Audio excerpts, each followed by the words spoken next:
Silence has a different flavor inside an oncology ward. It isn't the peaceful hush of a library or the reverent quiet of a cathedral. It's a brittle, charged stillness, one crackle away from shattering. Machines hum, monitors tick, but every human voice hovers just above a whisper, as if any sudden sound might startle the fragile boundary between life and whatever waits beyond. I tasted that silence every Tuesday at dawn, when the nurses slipped a butterfly needle into my chest port and connected me to a frozen cold saline flush that made my heart hiccup. My name is Callista Hawthorne, and I never imagined measuring my weeks by the drip rate of chemotherapy. Until recently, I measured time in architectural milestones, groundbreakings, ribbon cuttings, the way a skyline silhouette evolves when you nudge one zoning regulation a little wiser. I am, or was, the City of Seattle's senior urban design strategist, the sort of person who dreams about transit-oriented development the way surfers dream about perfect waves. I believed in systems, in rational progress, in neat timetables. Cancer, of course, laughs at blueprints. 3 months ago, on a drizzly, late February afternoon when cherry buds peaked early along the Burke-Gilman Trail, I felt a sharp tug behind my ribcage while jogging. The world tilted, my knees buckled, and I woke on a gurney beneath emergency room fluorescence. Stage 3, diffuse large B-cell lymphoma, the oncologist later announced, reading a PET scan that glowed like storm clouds inside my bones. I remember staring at the luminous ghost of my own skeleton and thinking, absurdly, that the lesions looked like tiny, dark fireworks frozen mid-burst. Dean was beside me that night, fingers laced through mine, jaw set in lawyerly determination. "We'll beat this, Callie," he'd said, voice steady even as his eyes glistened. Dean Alistair Hawthorne, my husband of 7 years, my debate partner, my weekend hiking companion, was a senior associate at Barlow & Mason, specialists in waterfront, real estate acquisitions. He navigated contracts the way I navigated traffic studies, patient, incisive, always 5 steps ahead. When he promised we'd beat cancer, I believed him. For the first 6 weeks, he proved me right. He attended every oncology consult, color-coded a chemo calendar, bulk-ordered turmeric and kale. He shaved his thick espresso brown curls. The day after, I found clumps of my own in the drain, joking that we looked like stylish siblings from an indie film. He binge-watched rom-coms with me at 3 a.m. when steroids made my pulse gallop. Our marriage became a fortress braced against illness, until fissures appeared, quiet as hairline cracks in tempered glass. The first crack, Dean arriving late to infusion number 3, tie askew, eyes haunted. "Just a deposition that ran over," he'd said, kissing my pale forehead. I noticed faint lipstick smudged near his collar, but chemo left me too foggy to inquire. The second? A Saturday. He vanished to visit a distressed client, yet returned after midnight smelling of aged scotch and sandalwood cologne, scents absent from our home. The third, his phone, once left casually on counters, now traveled everywhere with him. Bathroom, garden, even the basement when he fetched laundry. I tried to rationalize each irregularity. Cancer, after all, rearranges every surrounding life. Maybe he needed escape valves, an indulgent drink, a long drive to quiet spiraling fears. I told myself good spouses allow breathing room. I repeated it like a mantra while my scalp tingled with regrowth stubble and my fingernails turned brittle. Moons. Then came infusion number 5. Today, the morning everything shattered. The oncology lounge occupied the 12th floor of Harborview, a glass semicircle overlooking Elliott Bay. Snow-capped Olympic peaks loomed beyond the water, impossible beauty juxtaposed against the sterile odor of antiseptic. I settled into a reclining chair draped with a fleece blanket patterned in cartoon. Sea otters, my favorite, the volunteers knew. Warm saline flushed the port, stinging briefly, before cyclophosphamide coursed in a slow dance toward my heart. I opened the banking app on my phone, intent on distracting myself with mundane bill payments. Numbers don't lie. They simply recite $32.18, the checking account, zero point zero savings. Account closed, mutual fund, liquidated, index portfolio, past due, mortgage. The phone wobbled in my grip. Somewhere behind me, a television whispered muted morning news. A beeping IV pump crescendoed. Was it mine or the man snoring 2 chairs over? I couldn't tell. The room blurred, edges bending as if heat waves rose from the linoleum. Callista? Deep breaths. Nurse Georgia, a warm mountain of a woman, pressed a cool hand to my wrist. The pulse oximeter on my finger flashed crimson. You're tacky. Fine, I croaked. Just text from work. Lying felt easier than explaining financial annihilation. Georgia's skeptical eyebrow lingered, but she smoothed my blanket and adjusted the drip rate. Her sneakers squeaked away, leaving me alone with the truth. My husband had drained 8 years of careful budgeting and silent withdrawals. I scrolled frantically, hunting anomalies. 43 transfers of $9,909.99, each logged 2:17 a.m. Fridays. To our Dentist Global Trust, Wilmington, D.E. The pattern started exactly 2 weeks after my diagnosis. My veins burned with something fiercer than chemotherapy. I fired texts. Need you now. Emergency. Call me. The gray bubbles remained stubbornly unread. I attempted voice call, straight to voicemail. I typed a second, darker message. Bank empty. Explain. For the remainder of that 5-hour infusion, I toggled between rage and dread, drafting scenarios. Where hackers framed Dean, or perhaps he'd invested in a secret cure abroad. Fantasy eroded under spreadsheets. Logic insisted, $800,000+ don't migrate unnoticed. Discharge came at noon. Instead of Dean's polished Tesla, a battered Subaru idled at the entrance, windows fogged.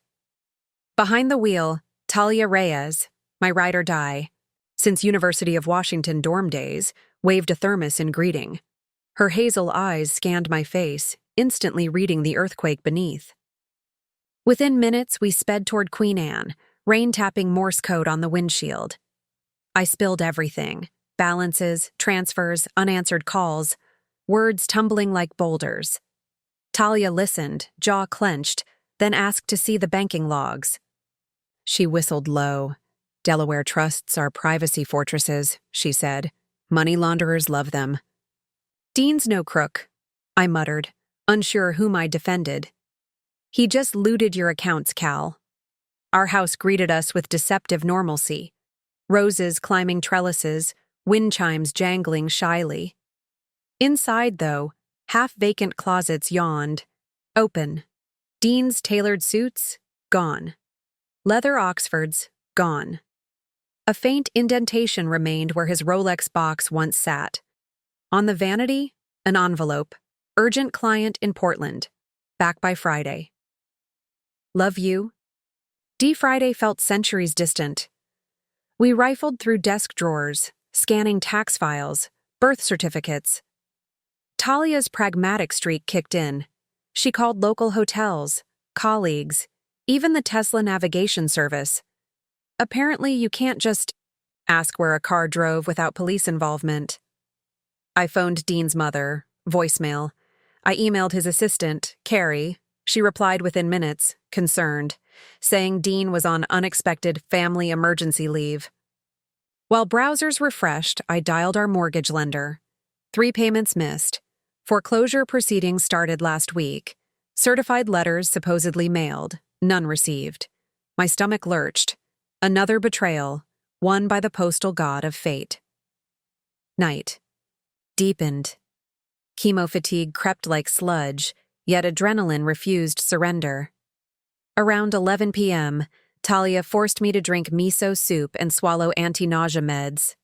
Byron, our tuxedo cat, crawled onto my lap, purring an anchor to sanity. I tried Dean's number again.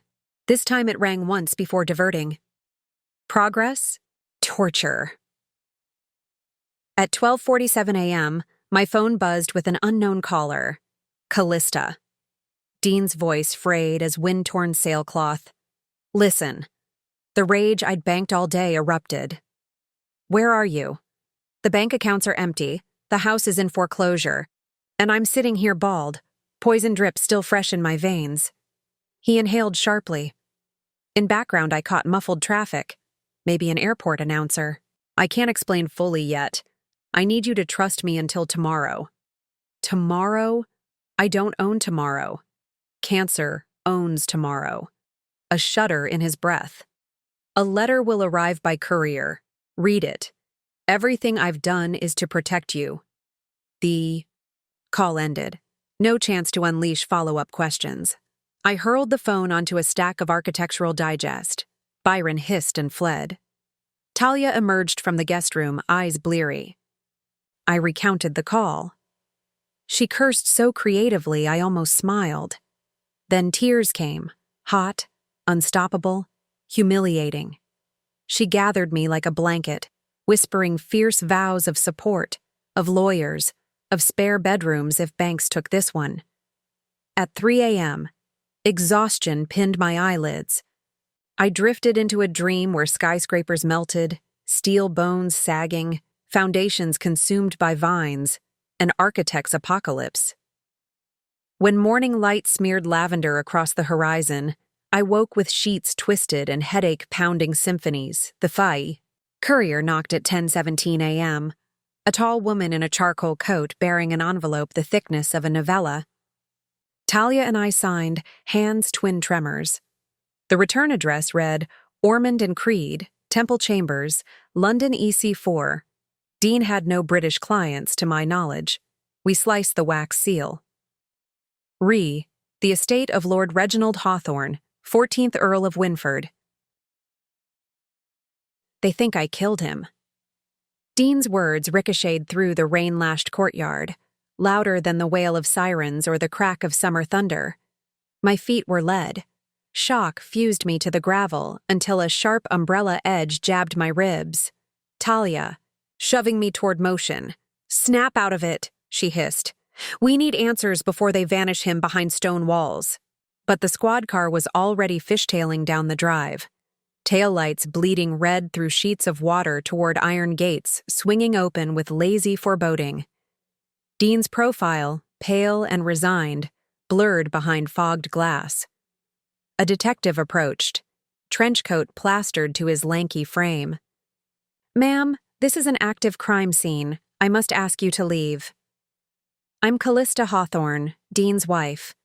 The title felt foreign, jagged. Why is he under arrest? Suspicion of murder, the detective said, as if commenting on the weather. Lord Basil Hawthorne was found dead 3 hours ago. Your husband was the only individual present with the deceased. I struggled for air. Basil, the cousin contesting the will. Where's the body? Library wing. Autopsy pending. Please direct further questions to your solicitor. He angled toward a constable. Escort Mrs. Hawthorne to the lodge. I'm not going anywhere until I see Dean. Talia squeezed my elbow. Let's comply, for now. Gather intel, then lawyer up. Rain turned pathways into shining obsidian. We trudged toward the estate's South Lodge, a smaller Georgian building adjacent to manicured yew mazes. Inside, the entry hall smelled of peat smoke and panic. A petite housekeeper in mourning black hovered, eyes swollen. She introduced herself as Mrs. Atwood, caretaker since the late Earl's boyhood.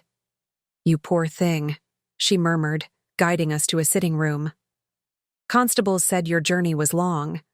I'll fetch tea.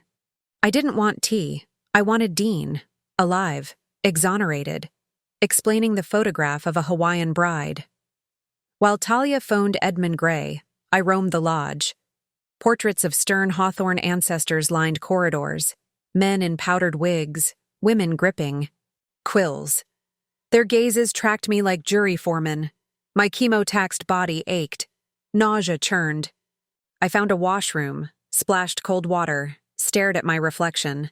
Hollow cheeks, crop of prickly hair, eyes ringed bruised dark. The woman saving cities had become a ghost, chasing aristocratic intrigue. A creak behind me, Mrs. Atwood holding a folded shawl. "Forgive me, miss, but his lordship left something for you." She extended a key on a velvet ribbon. "The Earl asked that you explore the study if troubles arose, said the walls would speak." Gray's call came through then. He urged caution, promised to meet at the magistrate in morning, warned that British country house justice could be maddeningly medieval. Talia commandeered a kettle while I pocketed the key.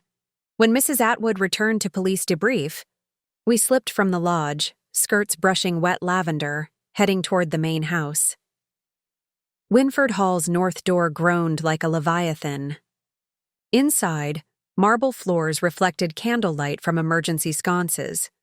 Power had flickered during the storm. The library, however, was barricaded by crime scene tape. We detoured to the Earl's private study, a turret room stacked floor to ceiling with ledgers. The key fitted a brass lock behind a tapestry. A panel slid, revealing a narrow passage curling upward like a secret spine. Dust motes spiraled in my flashlight beam. At the top, a cedar door opened onto a gallery overlooking the estate. A mahogany desk waited in the center, solitary, reverent. Within the desk, drawers surrendered maps, coded letters, and a leather ledger emblazoned with the griffin crest. I turned pages, transactions, offshore funds, sizable withdrawals by Basil Hawthorne, annotated with terse reprimands. Unauthorized, investigate. At the ledger's center, pressed between pages, a death certificate. Joanna Hale, née Kovach. Died 23 June 2010, Kauai, HI. Cause, drowning. Joanna Hale, the blonde surfer from the photograph? My lungs froze. A post-it in the Earl's elegant script read, "Dean unaware, protect him." I sank onto a settee. Basil had weaponized the image. Of a dead woman. Dean must have married Joanna informally. Her death annulled any claim. Yet Basil concocted bigamy allegations to stall inheritance. Now Basil lay dead, and Dean stood accused. "Frame job," Talia whispered, reading over my shoulder. We copied relevant pages with my phone. Thunder rattled window panes. Somewhere below, a door slammed and footsteps echoed, heavy, purposeful. Talia killed the flashlight. We held breath. Voices drifted, male, clipped, discussing ledgers and American meddler. A key scraped. In a lock downstairs. We slipped through the tapestry passage, heartbeats cannonading. Down the spiral, we emerged in a billiard room lit only by lightning flashes. Shadows lunged across walnut paneling. Sudden metallic clang. The front doors bolted. Someone had sealed the hall. "Back to lodge," I hissed. But the side corridor glowed with torch beams. We ducked behind a suit of armor while two men in wax jackets passed, one carrying a cricket bat, the other a stun baton. My pulse pounded chemo-thin blood through veins. Basements. Older estates possessed servant tunnels. We found a door beneath grand stairs. It opened onto root cellar steps descending into damp dark. Cobwebs clung like phantom fingers. Talia flicked her phone light. Rats skittered. Half crawling, we followed a low passage until a wrought iron grate blocked escape. Beyond, moonlit shrubbery swayed. Fresh soil spilled beneath the grate, digging marks. Talia produced a tire iron from her Mary Poppins. "Tote," she swore by urban safety gadgets, and pried until the bars groaned apart. Cold air slapped our faces as we tumbled onto grass near the orchard. Police lights still flared at the main drive, but lodge windows glowed safe amber. We dashed, skirts mud-flecked, hair plastered. Inside the lodge study, we locked doors and transmitted ledger photos to Gray with a concise summary. Proof Basil. Embezzled. Motive to silence him. Dean innocent. Need witness protection? Gray replied instantly, Vital evidence. Meet me, earweight, Zerer at Chambers. Keep safe. I collapsed onto a chaise, muscles trembling. Talia brewed oolong. Steam coiled like calming. Incense, yet calm remained a myth. I still felt the port in my chest, the lesions, the ticking 72-hour deadline. As rain eased to drizzle, my phone buzzed. Unknown number, Seattle. Hoping for oncology lab results, I answered. Callista. Hawthorne? A nurse asked. Dr. Kim reviewed yesterday's PET scan. Great news. The lymphoma's regressing significantly. But we detected activity in one thoracic node. It may be inflammation. Still, schedule a biopsy on return. Hope and dread waltzed drunkenly inside me. I thanked her, hung up, and relayed. The update to Talia, who hugged me tight. A new ding. Message from Dean via solicitor server. One sentence. Believe nothing until I can speak freely. Trust no Hawthorne save yourself. The timestamp. 1 minute before his arrest. A grandfather clock told 2 a.m. We tried to rest in alternating shifts.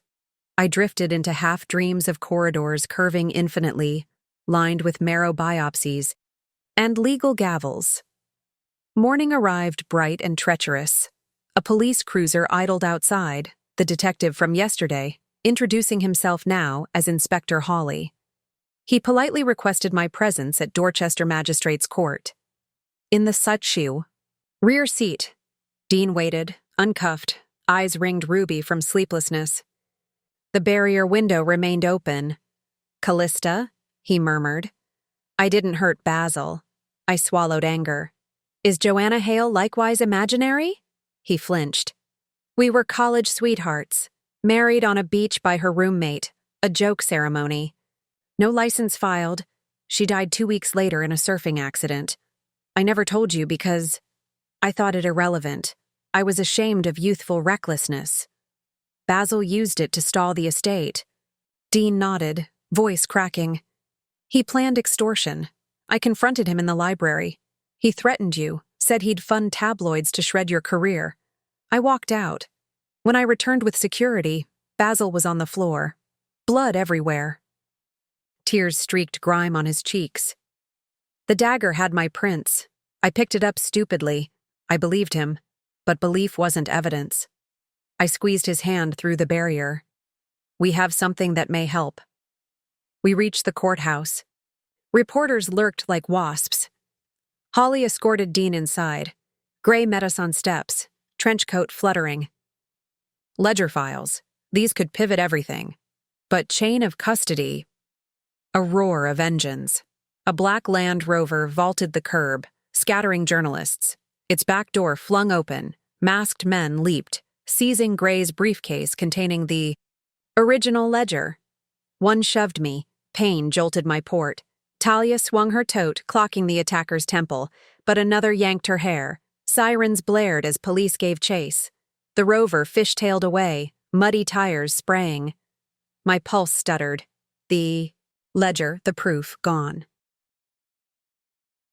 Gray ushered us into a side entrance. Digital copies? Phone, Talia said. Cloud synced. Good, Gray panted. Still, magistrate tastes paper. He produced a USB drive. Forward files. We'll print inside. We hurried down corridors lined with royal arms. Fluorescent lights buzzed. My port throbbed. Nausea surged. But adrenaline kept my feet moving. In a witness room, while paralegals printed, I found myself alone. The overhead bulb flickered twice, then failed, plunging space into dim emergency glow. The door clicked shut. Footsteps, measured, deliberate, approached from the adjacent hall. A silhouette filled the glass panel. Tall, broad-shouldered, face obscured by backlight. A key turned. I backed against filing cabinets, heart hammering a rhythmic thunder. The door opened and the figure stepped in, voice velvet and malicious. You've been busy, Mrs. Hawthorne. I recognized the accent from telephone conferences.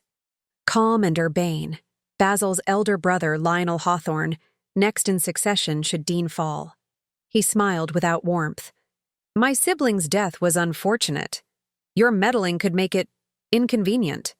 Hand over your phone. I swallowed. Police are outside. So am I their chief benefactor. Choose wisely. He extended a gloved palm. Behind him, another. Figure slinked, one of the men from the Land Rover brandishing the stun baton. I clutched my port sight instinctively. Electroshock could dislodge the catheter, flood my chest with heparin. Fear strangled, but rage ignited hotter. I launched a stapler at lights. Glass rained, plunging room into near darkness. Disoriented, Lionel cursed. I darted for an auxiliary, door leading to records. The baton zapped, missing by inches. Paper stacks crashed as I barreled through. Exit signs glowed dim red ahead. I sprinted, lungs protesting, vision tunneling. A locked gate, security code panel. Random numbers? No time. I rammed my shoulder. Pain exploded. Gate held. Footsteps. Closed. I remembered my hospital band. The barcode sometimes triggered automatic doors. Worth a gamble. I swiped the band across keypad. A green light flickered. Gate released. I stumbled onto a loading dock where constables smoked. Their startled faces morphed to alarm as pursuers emerged. In seconds, Lionel and henchmen were pinned, handcuffed. My legs buckled. Asphalt met knees. One officer radioed ambulance concerning patient in oncology port distress. As paramedics loaded me on a stretcher, rain resumed, a gentle patter, almost applause. Yet victory felt fragile. Dean remained in custody, the ledger's original pages missing, power players still maneuvered. In the ambulance siren's lullaby, I pressed a trembling hand over my heart port and whispered a vow. I will not allow cancer or corruption to script my finale. The city skyline blurred through wet windows as we raced toward the hospital, toward answers, toward the next reckoning, waiting beyond the drip of an IV. Rain drummed a relentless cadence on the ambulance roof, as though the sky itself had been conscripted to pound a verdict upon my bones. Each pothole on the narrow Dorset roads jarred my port, sending lances of pain across my collarbone. I lay strapped to the gurney, an oxygen mask fogging with shallow breaths, wondering absurdly whether a countess-to-be could bleed out from a dislodged catheter before anyone bothered to embroider her family crest on a burial shroud.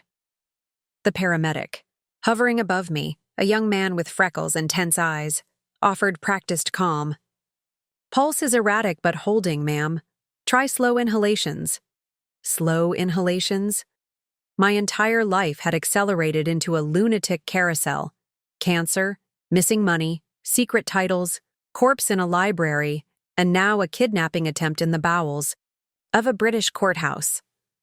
I sucked in air laced with disinfectant and engine fumes, and tried to imagine a simpler existence.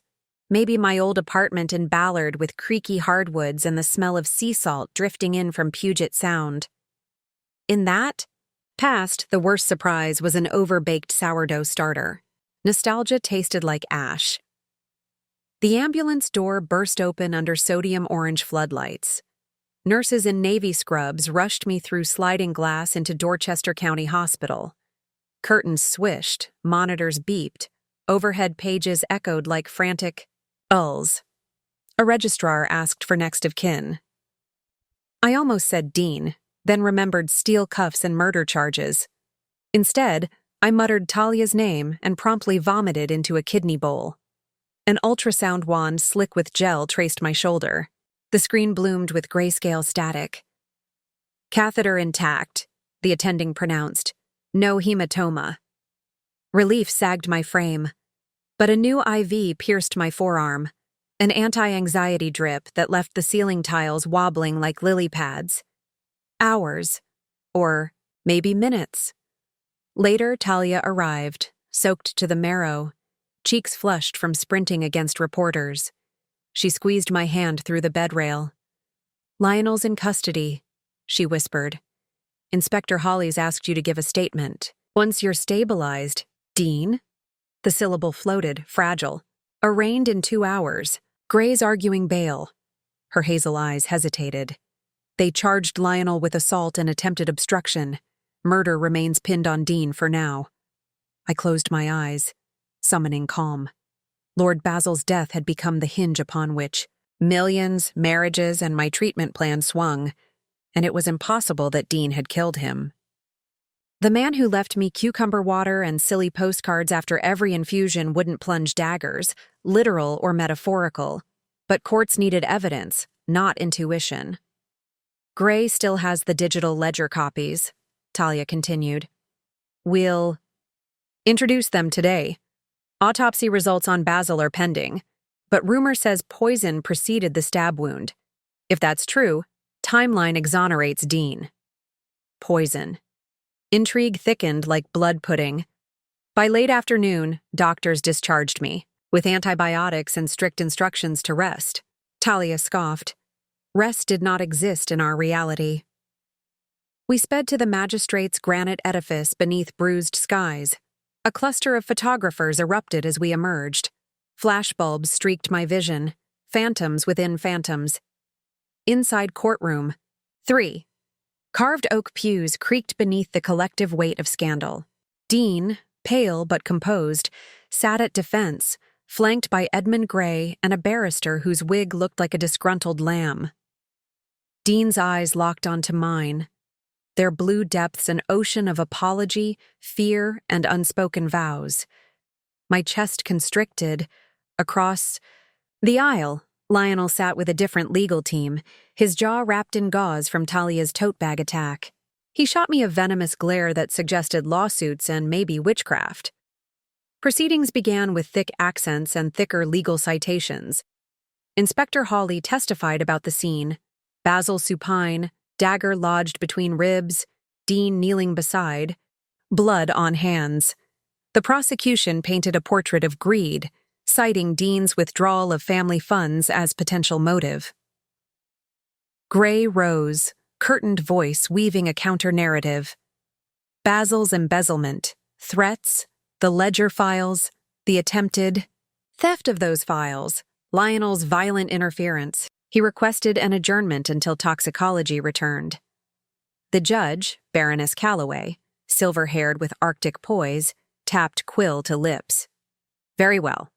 Bail is granted in the amount of £2 million, secured against Winford Hall Holdings. Relief. Punched the gallery. Gray had anticipated and prepared surety paperwork.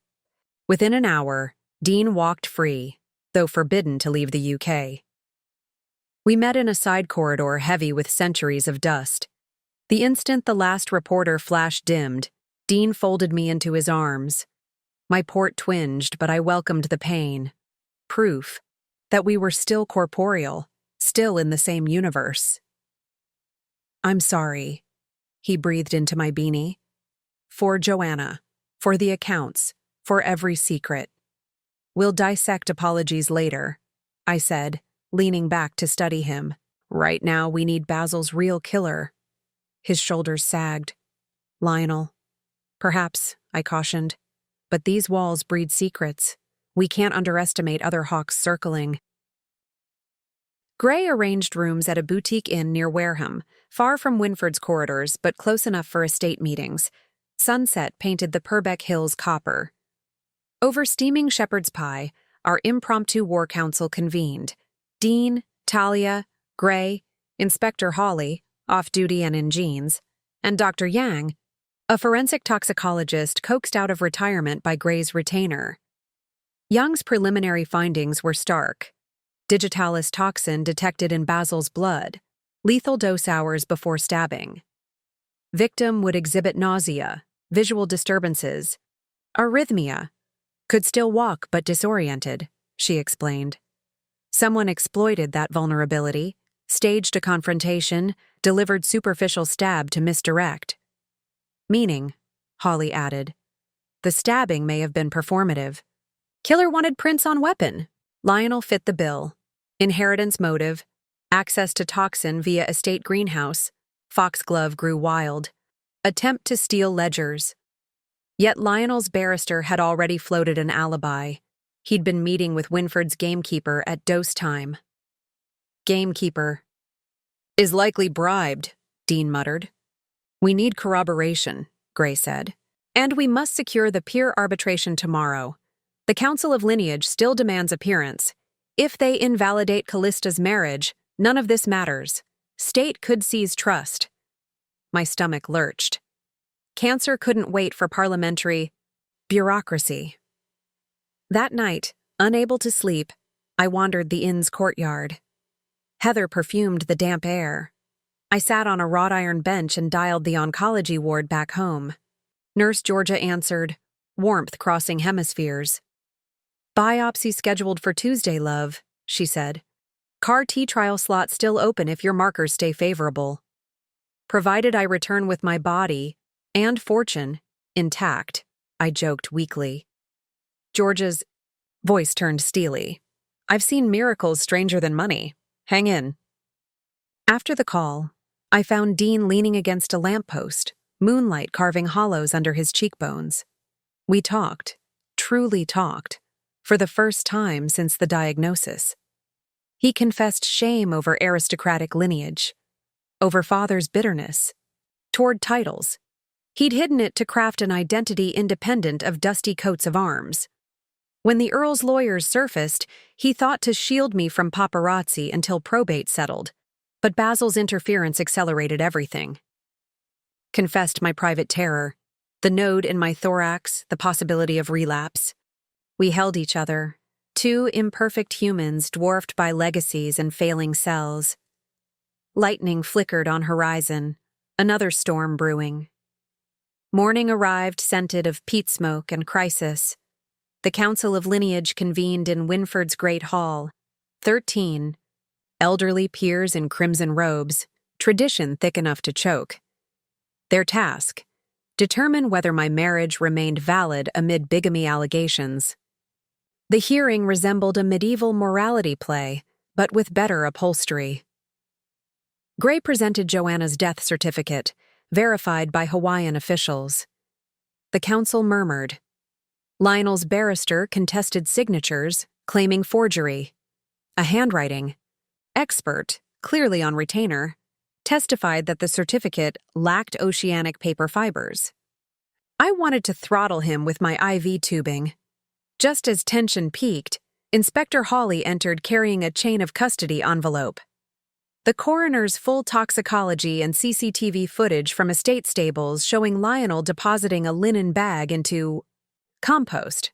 The bag later found to contain foxglove clippings and an insulin syringe. Gasps rippled. Lionel leapt to his feet, veins bulging. Circumstantial. Baroness Calloway, invited as outside jurist, requested recess. Peers conferred. When they returned, verdict was swift.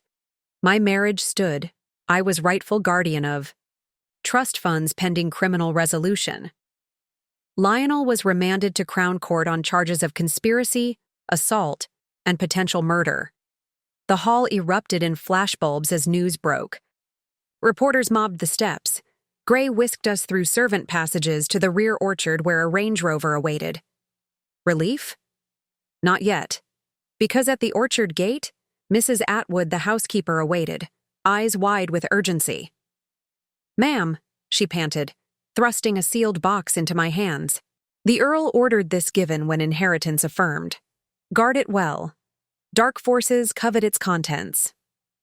The box, cedar and heavy, bore a combination lock engraved with architectural glyphs I recognized from the Earl's city planning sketches.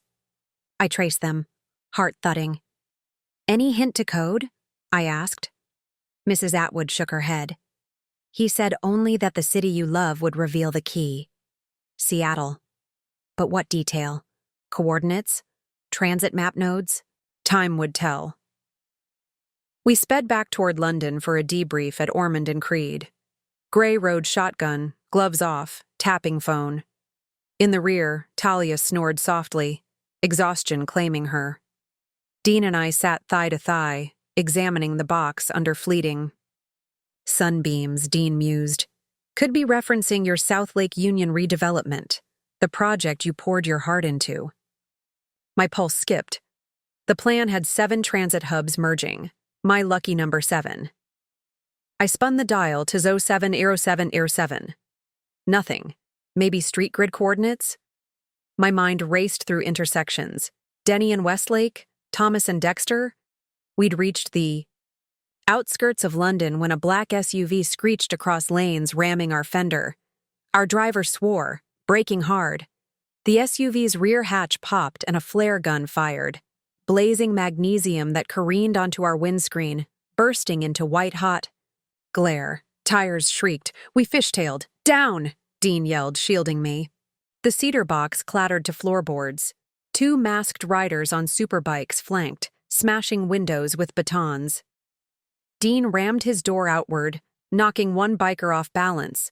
The second swung at the driver, who jerked wheel, careening us into a T. Drainage ditch, airbags detonated, glass rained.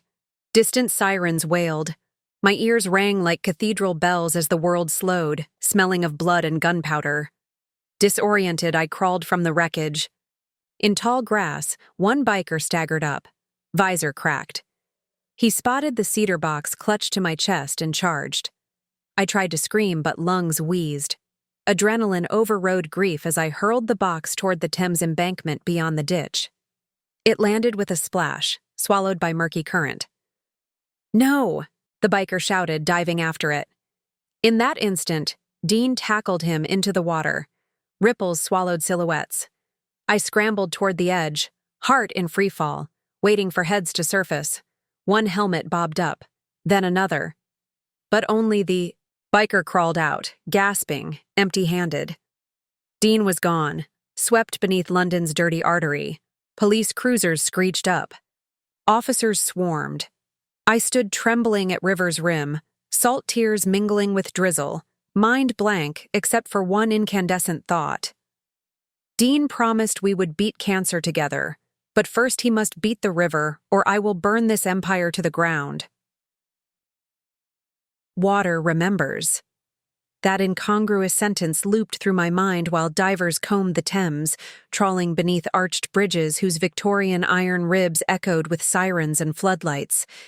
Each eddy, each swirl of silt, became the face of Dean, disappearing, resurfacing, vanishing again in the perverse cinema of my imagination. Inspector Hawley kept me behind barricades, but grief surged like tidewater, breaching every emotional embankment.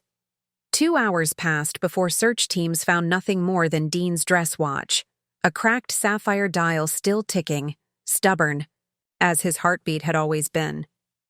They declared the operation suspended until dawn, citing treacherous currents. A constable pressed a thermal blanket around my shoulders, but shock had already iced my veins. Talia arrived from hospital triage, bruised, but ambulatory, her eyes welled with horror. She pulled me into a hug that rattled my port. "We'll find him," she whispered, conviction forged in magma. Dead or alive, the river won't keep secrets. Alive. The word throbbed, a pulse against oblivion. Gray secured yet another, safe house, this time a discreet pied-à-terre overlooking St. James's Park. Art Deco sconces cast a honeyed glow on walnut floors, a soft mockery of comfort. An MI5 liaison stood guard. Apparently the case now intersected national security given royal titles and attempted assassinations. We convened in the parlor at 2 a.m. Gray, Talia, Inspector Hawley, Dr. Yang, and an MI5 analyst named Zara Malik, who spoke with calm urgency. My eyes burned, but adrenaline refused sleep. Zara summarized intel. The masked operatives appear linked to a private security firm, Blackstone Weld, whose largest shareholder is Lionel Hawthorne. She displayed dossiers, mercenaries, offshore shells, a web of pay-involving tax havens. Lionel orchestrated a last-ditch gambit to steal the box before council verdict formalized your guardianship. "I threw it in the river," I murmured. Zara tapped a map. Thames outflow near Limehouse feeds into secure tide gates. We've dispatched sonar units. But even absent the box, Lionel's network believes you hold the code. Which I don't, I admitted. Just architectural glyphs referencing Seattle. Gray steepled fingers. We must decode without the physical object. Perhaps replicate dial positions. Talia fetched my sketchpad. I reproduced the glyphs from memory. Overlapping compass roses, a stylized space needle, the coordinates 47 to grind 36 35 N. That coordinate pinpointed Gasworks Park, the heart of my resilient shoreline redesign. I frowned. Gasworks Park's original coal gas towers formed a cluster of 7 cylinders. Their layout matched the dial's etched circles. 7 again. I shaded cylinders in sequence corresponding to zoning phases I'd proposed. Phase order 3517246, I muttered. Gray scribbled digits. Could translate to 3517246, 7 digits, typical combination length. But we need the box, Holly reminded. Zara smiled thinly. Or we find who fished it out. CCTV along embankment shows the biker limping into a maintenance tunnel. We've ID'd him. Victor Sorokin, ex-Spetsnaz, employed by Blackstone Weld. We'll raid his safe house at dawn. Dawn crept like a reluctant witness. I paced balconies, watching sunlight ignite palace roofs, thinking of Dean somewhere submerged or shackled. Hawk cries punctured morning calm. Hunger gnawed, yet the thought of food nauseated. At 07:30, Zara's radio crackled. Raid successful. Sorokin in custody. Box recovered. Intact. A collective exhale filled the suite, but relief shattered minutes later when Sorokin's interrogation revealed Lionel's new plan. If they keep digging, we erase the cancer girl. Cut off the head, trust collapses. My stomach clenched. Cancer girl. The phrase felt both diminutive and true, my vulnerability weaponized. Holly doubled my protective detail, yet dread remained. Hospital rounds resumed. I insisted on attending.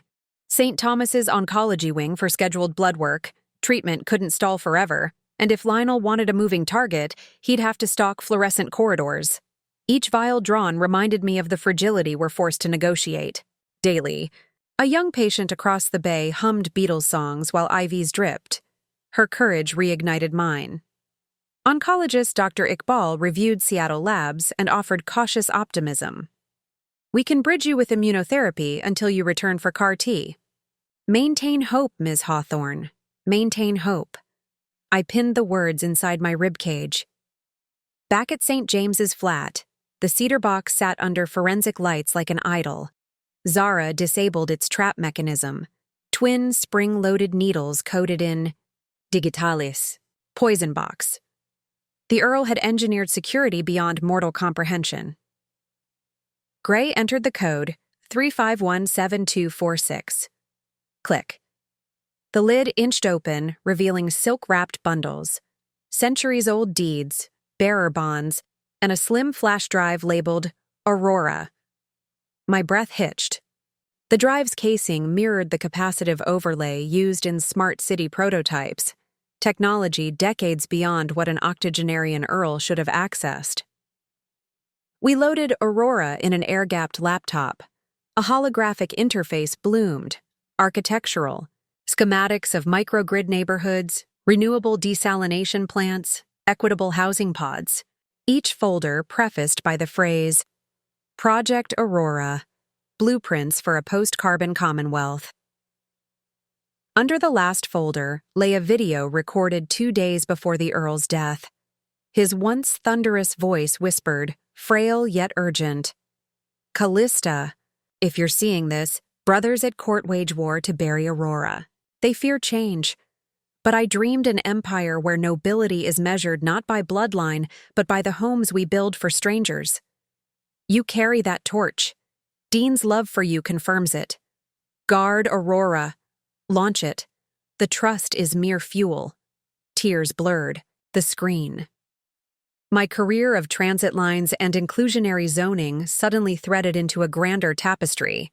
But launching Aurora meant exposing Lionel's crimes, prying open centuries of Hawthorne wealth, confronting conglomerates complicit in fossil monopolies, and I still hadn't found Dean. Zara traced IP pings, a dormant underground server at Winford generating handshake signals seconds after Dean vanished. Could be holding cell sensors auto-transmitting, she theorized. Talia grabbed her coat. Then we're going back, night returned with a scarlet harvest moon. Under its glare, an MI5 convoy rolled toward Winford.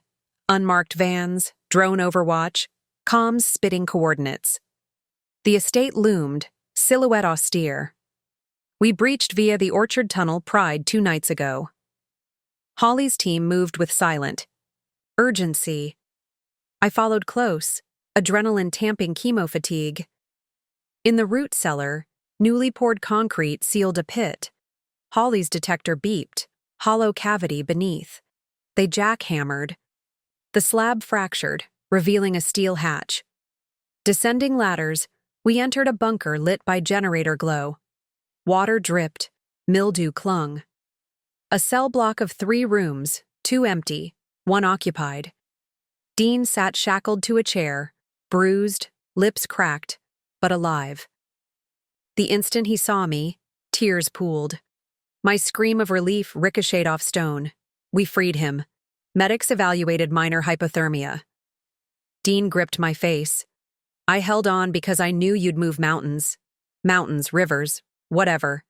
Sounds of struggle echoed deeper within. Lionel, attempting escape through culvert tunnels, was cornered.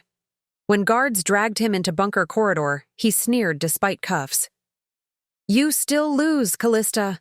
Aurora dies with me, Gray answered, voice edged, with ice. Aurora's already live mirrored to 4 climate NGOs.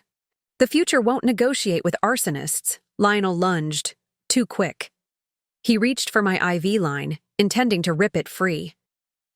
Instinct clashed with terror. Before his hand touched plastic, Talia body-checked him into the wall.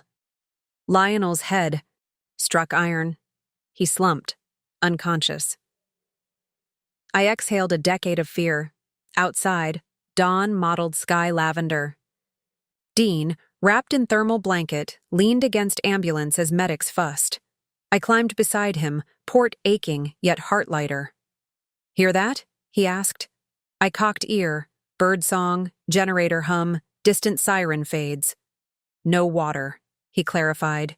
River can't drown us now. I smiled, forehead against his.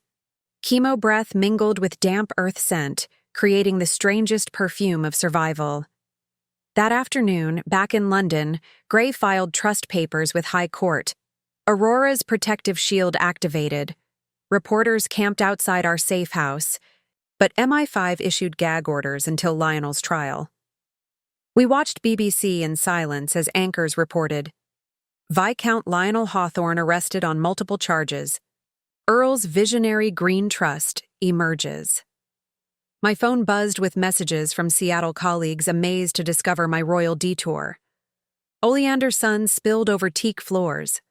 Dean dozed on sofa, IV fluids hydrating him. I traced scars on his knuckles, where water had battered flesh. Love had become something rawer, stripped of romance, yet fiercer. Talia brewed coffee, slid next to me. You still have part 5 of life to write, I chuckled. Part 5 has barely begun. She smirked, wagging finger. Middle of part 5, actually. This story took us a long time. If you like it, subscribe. Now back to the story. We laughed at the absurd meta moment, then resumed strategizing. Evening ushered, a fragile calm. Yet unresolved threads frayed. The council still required formal investiture. Basil's autopsy results awaited courtroom scrutiny. My thoracic node biopsy loomed. Gray proposed splitting forces. He and Zara would finalize Aurora. Legalities. Holly would oversee evidence chain. Dean insisted on accompanying me to St. Thomas's for biopsy. Talia volunteered to film a documentary piece destined to counter Lionel's smear campaign. But fate, relentless, plotted an encore crisis. At 9 p.m., a courier delivered an unmarked envelope. Inside, a single Polaroid of Talia, blindfolded, gagged, hands bound to a chair, scrawled beneath, "Transfer guardianship or lose your only friend. Midnight. Gasworks Park. Come alone." Dean's fists clenched. "Blackstone remnants," Holly cursed. "We dismantled their UK cell, but global arms remain." I stared at the Polaroid, heart hammering. Cancer, titles, inheritance, suddenly trivial next to Talia's life. She'd carried me through every scan, every meltdown, Gasworks Park, the Seattle coordinate guiding Aurora's code, symbolic battleground chosen to taunt. "We can't trust local law," Zara said. "Too slow." Gray nodded. "They want you helpless, but leverage lies with us. Box, code, public sympathy. We orchestrate a sting." Plans formed in frantic. Murmurs, MI5 drone support, Holly's tactical squad ghosting perimeter, Zara hacking Blackstone comms. I would go, wired, projecting vulnerability yet armed with contingency. Dean grabbed my shoulders, eyes storm bright. "You're still immunocompromised." "I'm also the only variable they respect," I replied. We arrived at Gasworks Park, temporarily shuttered for maintenance, under shrouded moonlight. Rusted gas towers rose like Gothic sentinels against skyline glitter. Wind-off lake. Union tasted of iron. Goosebumps prickled beneath my sweater. I stepped onto cracked concrete where floodlights snapped on, blinding. A distorted voice echoed through bullhorn. "Place the box in the circle and step back." Circle? An X of fluorescent tape marked ground. Figures emerged. 5, maybe 6, night vision helmets and suppressed rifles. No police sirens. Comms. Radio silent. Jammers active. From behind towers, a figure pushed Talia forward, rope tearing wrists. She stumbled, blindfold askew, hair matted. Rage seared. I held the cedar box, emptied save for blank papers. Hands trembled, partly acting, partly truth. I set it down. Boss figure approached, Sorokin's lieutenant, scars visible even under how mask. He prodded latch, found empty interior, snarled. "Where's Aurora?" "Cloud mirrored worldwide," I said, voice steady. "Kill us and it still launches." He raised pistol. "Not about launch, about leverage. Crown wants empire. Quiet, oil wants wind silenced." Wind whispered through skeletal towers, as though mocking his cause. Sudden explosion of spotlights, MI5 drones roaring overhead, blinding IR strobes. Tactical units breached from hillside bunkers, flashbangs shattering night. Chaos unfolded. Gunfire muted by suppressors, yelling, stampeding feet. I tackled Talia behind a concrete barrier. Bullets pinged metal. Her gag loosened. She gasped. "Thought my documentary needed a better climax," she croaked. We crawled toward a drainage trench. Opposite flank, Dean, ignoring every medical directive, advanced with Holly's team. Wielding borrowed shield, Sorokin's lieutenant grabbed me, wrenching shoulder. I jammed my elbow into his solar plexus. He reeled but yanked my IV line. Pain blazed. As he raised pistol, Dean vaulted over railing, colliding with him. Both crashed into gravel. Dean wrestled gun away, but the mercenary drew a knife. They grappled, silhouettes against floodlights. I screamed as blade flashed. Dean dodged, slammed foe's wrist, knife clanged. Yet mercenary kicked Dean's injured ribs. Dean collapsed. I snatched fallen knife, every self-defense class with Talia. Flickered muscle memory. I slashed mercenary's thigh.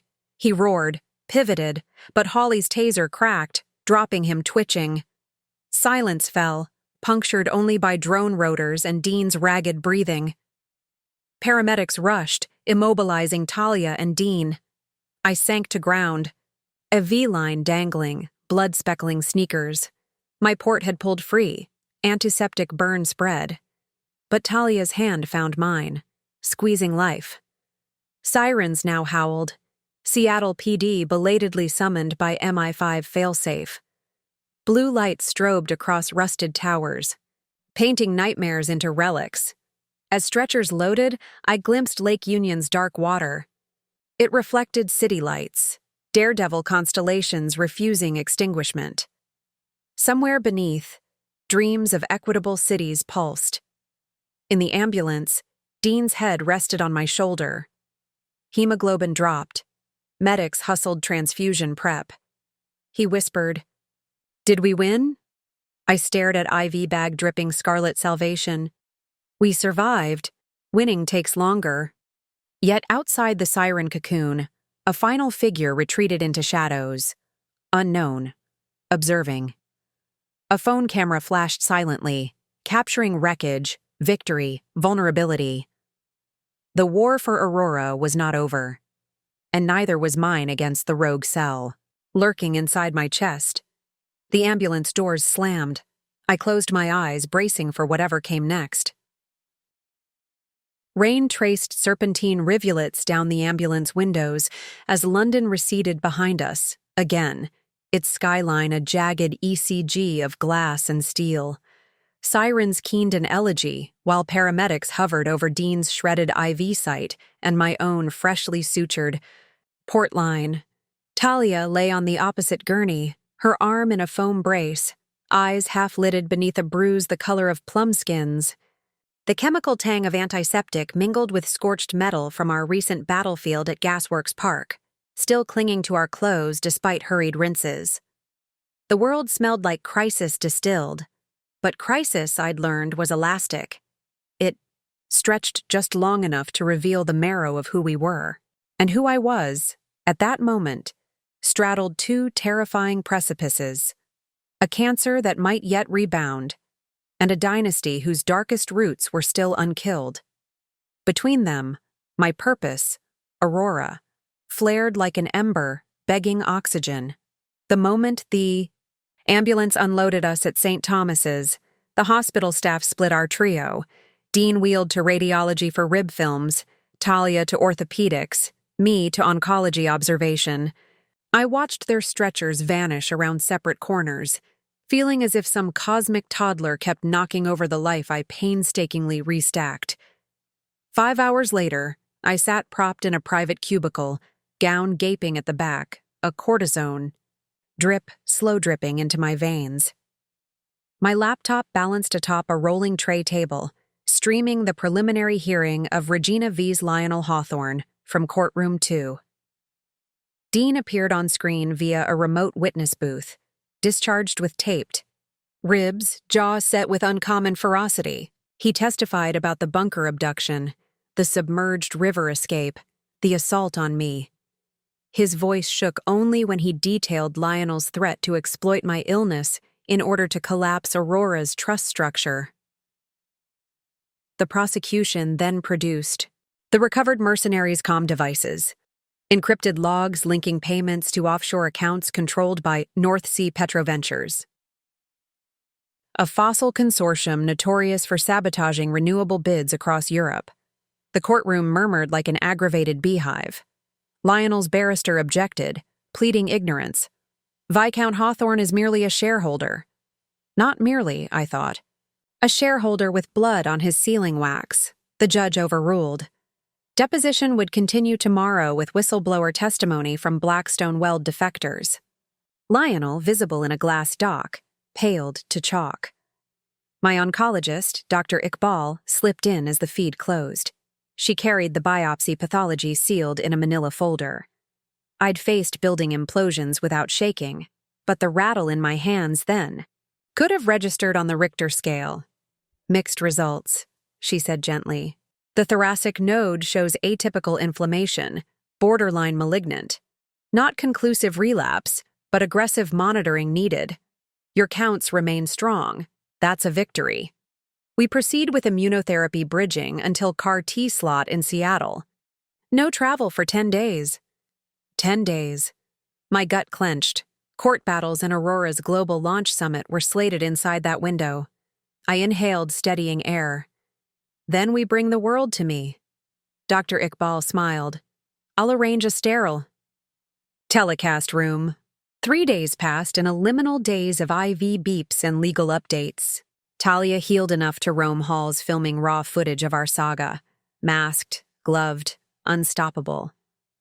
Dean camped by my bedside, laptop glowing with architectural renders. Together we refined Aurora, modular tide capture turbines for estuary towns, vertical gardens in council house atriums, adaptive zoning overlays coded to climate data, hope on silicon sheets. Outside our bubble, media tempests churned. British tabloids pivoted from cancer-stricken American countess to Green Revolution heiress declares war on oil titan allies. Public polls swung. Protesters gathered outside Westminster brandishing placards.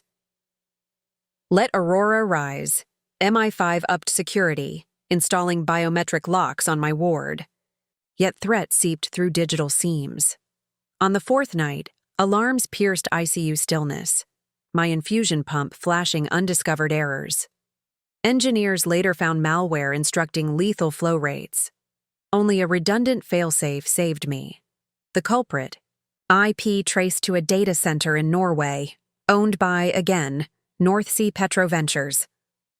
Hawley arrived, trenchcoat dripping rain, fury simmering. They can't win in court, so they hack your veins. He posted armed officers outside every portal. Meanwhile, Lionel's trial twisted into a corporate autopsy. Blackstone executives flipped for immunity, revealing encrypted memos. Objective, neutralize CH, Callista Hawthorne, to trigger interstate seizure. Delay Aurora until fossil bid secured. One memo referenced. Project Nightfall, final contingency if courts favor Green Trust. The phrase looped in my brain like a faulty reel. Nightfall. What shape would that contingency take? Gray visited, gray wool scarf dusted with December and June chill, and produced a dossier from MI5 analysts. Nightfall, it seemed, was a plan to sabotage Aurora's digital infrastructure via simultaneous DDoS attacks on partner NGOs, combined with a smear campaign alleging misuse of charitable funds. Timing. The exact hour of tomorrow's High Court ruling on the Trust's irrevocable transfer. If they muddy the waters before verdict, Gray said, judges may order indefinite freeze. Dean paced, pain meds dulling but not extinguishing, rib ache. We counter in kind. Unleash Aurora tomorrow at dawn, worldwide open source dump. Remove any single point choke. That exposes prototypes, I warned, and makes us bigger targets. Better a target than a tombstone. Talia piped from the doorway, camera surfing her shoulder. I met Dean's gaze. Resolve solidified. World deserves the blueprints. Let them try to smother sunlight with tar. Launch day dawned as steely and breath-held as the moment before a hurricane eye widens. From a negative pressure telecast suite, I addressed a global live stream. Face moon pale, scalp sprouting millimeter tufts, port dressed in sterile gauze. Behind me, holographic schematics rotated, luminous Aquarian wheels. News anchors dubbed me the Phoenix Planner. I preferred Callista, but heroes seldom get to pick headlines. We release Aurora today, I told 11 million concurrent viewers. Royal titles are irrelevant. Our shared planet is the only crown worth wearing. These designs belong to every city willing to dream cleaner.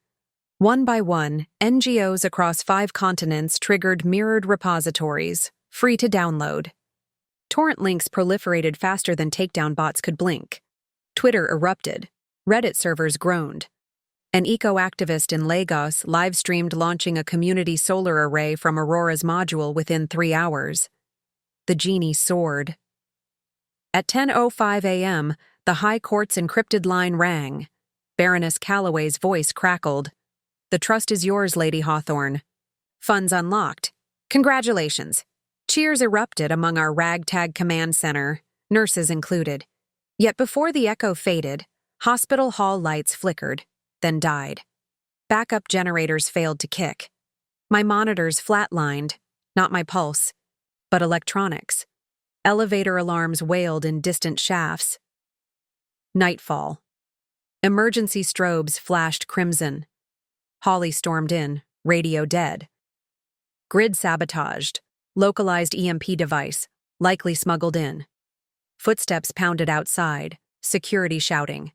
I glimpsed shadowy figures in maintenance scrubs, moving with paramilitary precision. Hawley drew his service pistol. "They're here for you. We barricade." He and Dean pushed cabinets against doors. I unplugged my IV pole, adrenaline overriding. Drip fatigue. Talia crouched behind camera gear, whispering, "Streaming on battery, let the world watch." She pivoted lens outward through safety glass. A concussive blast rocked the suite door. Hinges shrieked as smoke billowed. Silhouettes in lead-lined vests advanced. Holly fired warning shots. Sparks ricocheted. One assailant lobbed a tear gas. Grenade. Canister clattering across linoleum.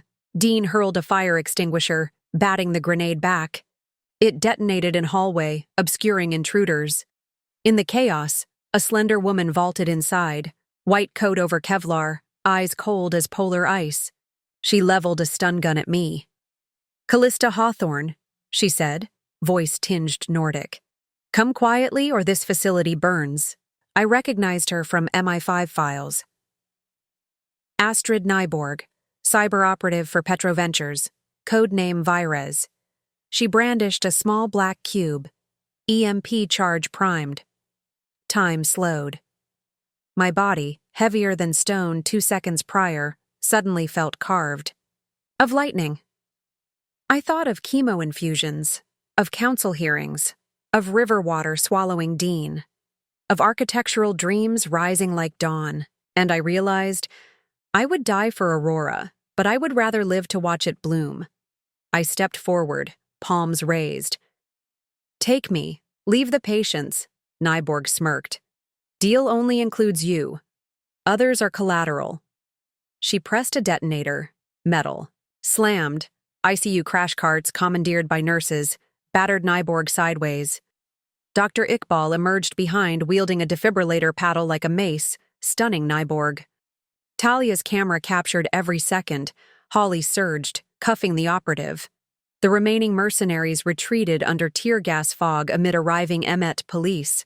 As lights flickered back, applause erupted from staff and patients gathered in corridor. My knees buckled in relief.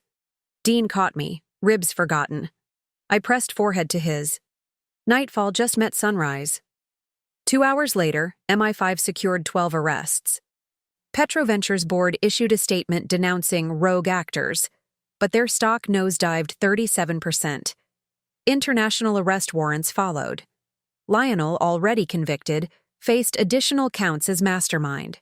Sentencing, life without parole. The political tide shifted. Parliament scheduled a fast-track debate on fossil subsidy cuts, citing Aurora's viral momentum. Across the Atlantic, Seattle's City Council emailed congratulations and a request for my presence when health allowed. Dr. Iqbal cleared me for medevac to Seattle within 72 hours, accompanied by sterile flight crew. CAR-T therapy awaited. The evening before departure, Dean, Talia, Gray, and I gathered on St. Thomas's rooftop garden. London's skyline pulsed amber. Big Ben chimed 9:15.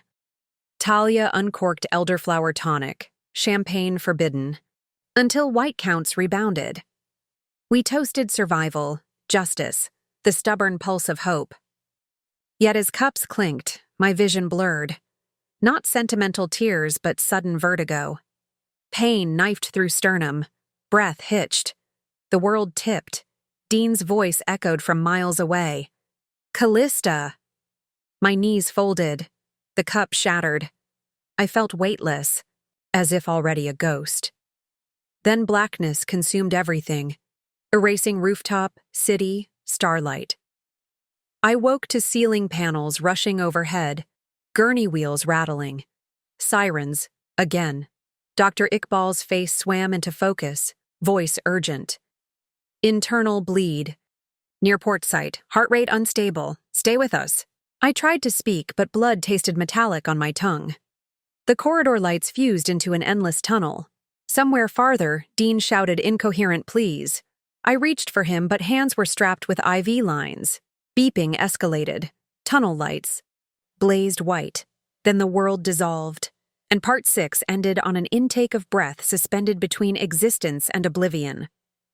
Sound returned before sight, first as a lone, high-pitched sine wave, then layered heart monitor beeps, hurried footsteps, the hiss of ventilators. I floated in a dim ocean of semi-consciousness. No pain yet, only a remote awareness that my body lay somewhere below me, stitched to machines. Gradually, shapes sharpened, surgical lamps, pale green drapes, gloved hands moving with balletic precision across my chest. An anesthesiologist's muffled orders seeped through my fog. I wanted to say I wasn't finished, that cities still needed building, but the intubation tube silenced me. Lights dimmed, blackness reclaimed. When consciousness returned again, it was softer. ICU twilight, machines steady. Dean sat at bedside, face gaunt with worry, yet luminous with relief the moment my eyes cracked open. "You're here," he whispered, stroking my hand carefully, mindful of IV tangles. Talia perched nearby, slinged arm resting on pillow, camera off for once. Dr. Iqbal appeared, eyes crinkling behind visor. "You lost a liter of blood," she explained. Voice, gravel gentle. "A vessel near the port ruptured under strain. We repaired it. You're stable."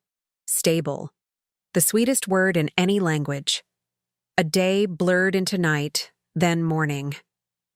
On the second morning, post-op, MI5 sent a secure tablet so I could witness Parliament's unprecedented vote. Fossil subsidies slashed, Aurora principles enshrined in a new Royal Climate Act. Lawmakers across party lines cheered, some wiping tears. The Prime Minister cited my rooftop speech, the one I barely remembered giving, as catalyst. Meanwhile, international headlines declared North Sea Petroventures collapses after failed hostile takeover. CEO and board face criminal probe. Astrid. Nyborg and several mercenaries pled guilty, cutting deals to expose further corruption. Lionel's sentencing extended to a minimum 40-year term. Yet my personal war, the cellular mutiny, remained. 48 hours after stabilization, a medevac Gulfstream equipped as flying ICU whisked us to Seattle. Aurora's trust funded the trip, ironically paying dividends already. The city welcomed us with a horizon of shimmering blue and the faint salt tang of Elliott Bay. Swedish Medical Center's CAR-T unit admitted me directly. Over the next week, technicians extracted my T-cells, re-engineered them with viral vectors, cryo-shipped them to a processing lab. During the wait, I lived in a negative pressure suite overlooking the Space Needle, the very icon engraved on the cedar box. Nights, I watched its beacon sweep clouds, imagining it conspiring with my immune cells. Dean rented an apartment too, blocks away. Talia crashed on our pull-out couch, editing her documentary Inheritance of Fire, footage of courtrooms, drone assaults, ICU heroics. She promised Netflix interest already. Gray handled estate logistics from London. Zara Malik accepted a new role as Aurora's cybersecurity chief. Inspector Hawley emailed periodic updates. Trials progressing, public opinion shifting like sunflowers to solar arrays. One afternoon, Mayor Delgado of Seattle visited, masked and gowned. He awarded me the city's Green Vision Medal and offered my choice of any post once health permitted: department head, planning commissioner, or consultant at large. I thanked him, but deferred. I had a different calling brewing. Day 12, reinfusion. Nurses in hazmat suits delivered a syringe of opaque gold fluid, my own T-cells now lethal to lymphoma. As they pushed plunger into my port, I whispered a silent bargain. Do your work, and I will do mine. Cytokine storms followed. Fevers, rigors, hallucinations where I stood beneath towering gasworks again, but the rusted pipes sprouted cherry blossoms. Dean remained at bedside through every spike, pressing cold cloths and reading architectural treatises aloud, his words anchors. On day 24, PET scans glowed, clean. Remission confirmed. Dr. Iqbal wept. I wept harder. Dean collapsed into laughter so loud the ward's alarms almost misread it as arrhythmia. Recovery freed me from isolation, just as summer sun flooded Puget Sound. At Gasworks Park, now cleared of police tape, I stood atop the hill overlooking lake and skyline. The towers rusted still, but banners streamed from their crowns. Aurora builds here. Volunteers assembled modular microhomes for climate refugees arriving from flood-ravaged Delta counties. Children raced between freshly installed solar benches. I felt tears again. This time they tasted of gratitude. A makeshift stage awaited. I stepped up with Dean and Talia behind me, Gray and Zara beaming via holoscreens, Nurse Georgia and Dr. Kim in front row. Cameras rolled, Talia's, local news, global outlets.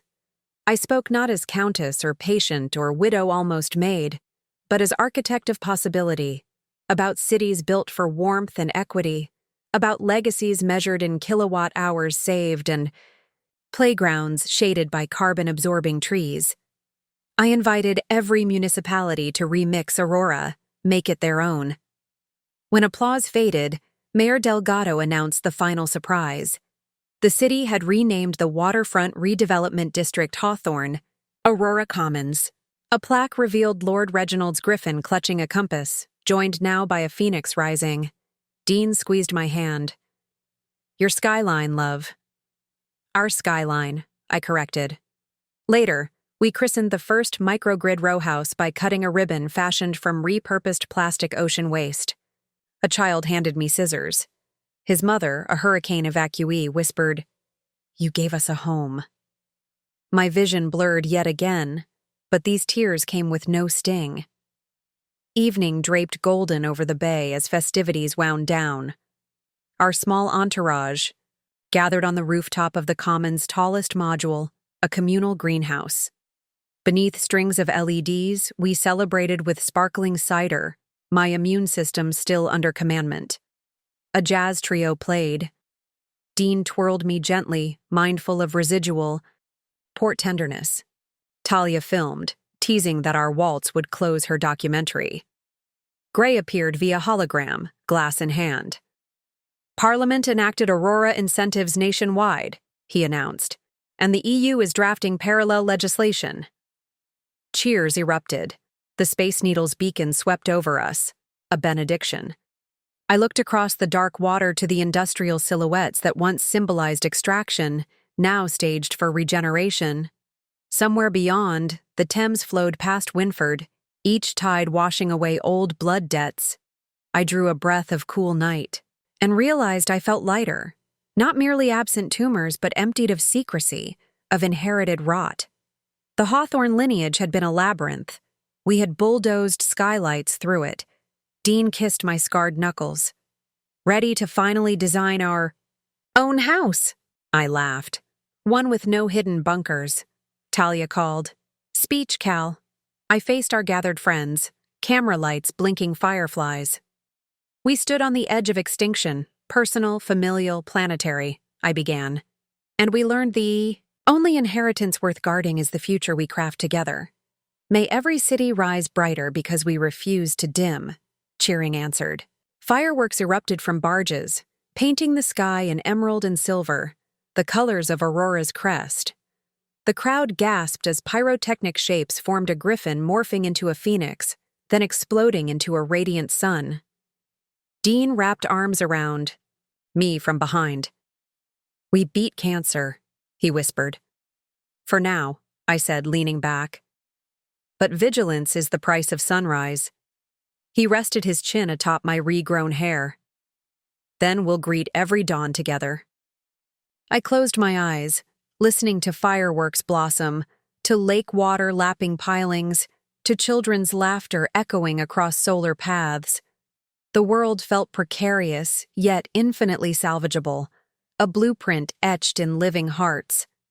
When the last spark flickered out, I opened my eyes to a horizon unshadowed by doubt. And there, poised between night and dawn, I knew our story had drawn its final line, not in ink, but in light. 2 more great stories are next. Don't miss them, subscribe, and turn on notifications.